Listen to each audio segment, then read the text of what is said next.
গতকালই ভোট ঘোষণা আর তারপরে এই রাজ্যের শীর্ষ প্রশাসনিক স্তরে রদবদল। শীর্ষ দুই আমলা বদলির নির্দেশ নির্বাচন কমিশনের।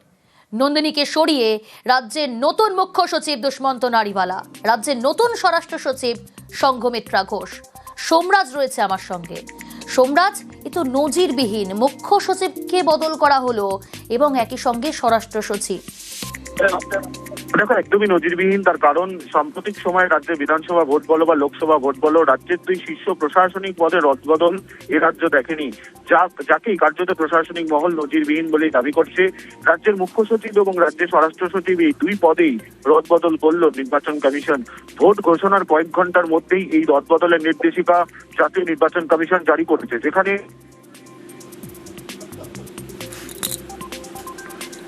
হ্যাঁ সোমরাজ,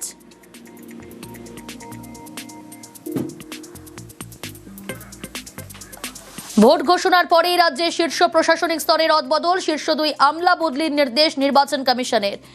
নন্দিনীকে সরিয়ে রাজ্যে নতুন মুখ্য সচিব দুষ্মন্ত নারিওয়ালা, রাজ্যে নতুন স্বরাষ্ট্র সচিব সংঘমিত্রা ঘোষ।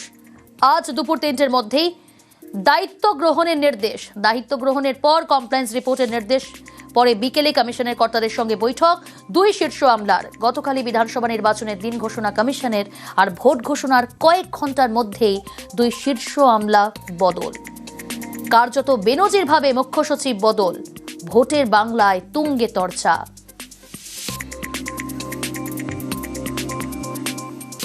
আমার তো পুরো সরকারটা বদলাতে চাইছি। একটা ওসি, একটা ডিএমএসপি বা চিফ সেক্রেটারি পাল্টে পশ্চিমবাংলার কোনো পরিবর্তন হবে না। সরকারের পরিবর্তন চাই, সেটা মে মাসে হবে। ভোট ঘোষণার পরেই রাজ্যের শীর্ষ প্রশাসনিক স্তরের রদবদল। শীর্ষ দুই আমলা বদলির নির্দেশ নির্বাচন কমিশনের। নন্দিনীকে সরিয়ে রাজ্যের নতুন মুখ্য সচিব দুষ্মন্ত নারিওয়ালা, রাজ্যের নতুন স্বরাষ্ট্র সচিব সংঘমিত্রা ঘোষ। আজ দুপুর 3টের মধ্যেই দায়িত্ব গ্রহণের নির্দেশ। দায়িত্ব গ্রহণের পর কমপ্লায়েন্স রিপোর্টের নির্দেশ, পরে বিকেলে কমিশনের কর্তাদের সঙ্গে বৈঠক দুই শীর্ষ আমলার। গতকালই বিধানসভা নির্বাচনের দিন ঘোষণা কমিশনের।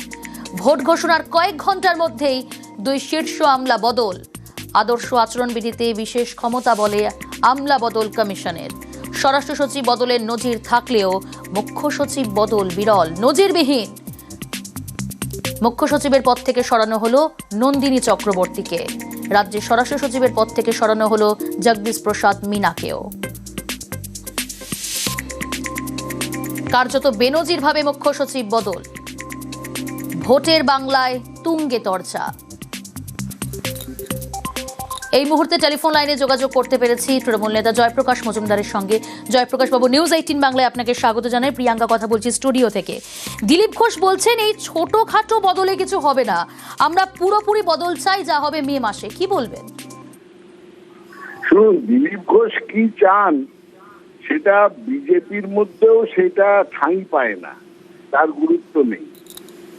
বরং দিলীপ ঘোষ বলুন যে আমি কি চাই, সেটা শুভেন্দু অধিকারীকে বললে শুভেন্দু অধিকারী চাইলে সেটা কিছু হতে পারে। কারণ ইলেকশন কমিশন যে এজেন্ডা নিয়ে যাচ্ছে তাতে দেখা যাচ্ছে শুভেন্দু অধিকারী মোটামুটি ভাবে যা চাইছেন ইলেকশন কমিশন সেইটা চাইছেন। তফাৎটা হচ্ছে ইলেকশন কমিশন কয়েকজন অফিসার বদল করতে পারেন। 2021-এও এই ঘটনা ঘটেছিল, অফিসার বদল হয়েছিল, সরকার বদল হয়নি। কারণ সরকার বদল করতে গেলে মানুষের সমর্থন দরকার। ইলেকশন কমিশনের সমর্থন নিয়ে অফিসার বদল করা যায়, কিন্তু সরকার বদল করতে গেলে মানুষের সমর্থন দরকার। এই সহজ তথ্যটা এইটা বোঝার দরকার বিজেপির। এরা অনেক হম্বিতম্বি করবে, ইলেকশন কমিশন প্রতিহিংসামূলক আচরণ করবেন, সুপ্রিম কোর্টে তারা অপমানিত হয়েছে, পশ্চিমবঙ্গের প্রতিরোধে তারা এফআইআর নিয়ে যে কাণ্ড কারখানা করেছিলেন ইলেকশন কমিশন, এবং আজকে তাদের হাত থেকে সরিয়ে নিয়ে জুডিশিয়াল অফিসারদের হাতে দেওয়া হয়েছে। এই সমস্ততে তারা তো খুবই অপমানিত হয়েছেন। সেন্সার করা হয়েছে ইলেকশন কমিশনকে, একবার নয় অনেকবার। তাতে ইলেকশন কমিশন বিজেপির কথায় প্রতিহিংসামূলক আচরণ করবে, এতে আশ্চর্য কি? কিন্তু ওই যে বললাম, এতে কিছু অফিসার বদল করা যাবে।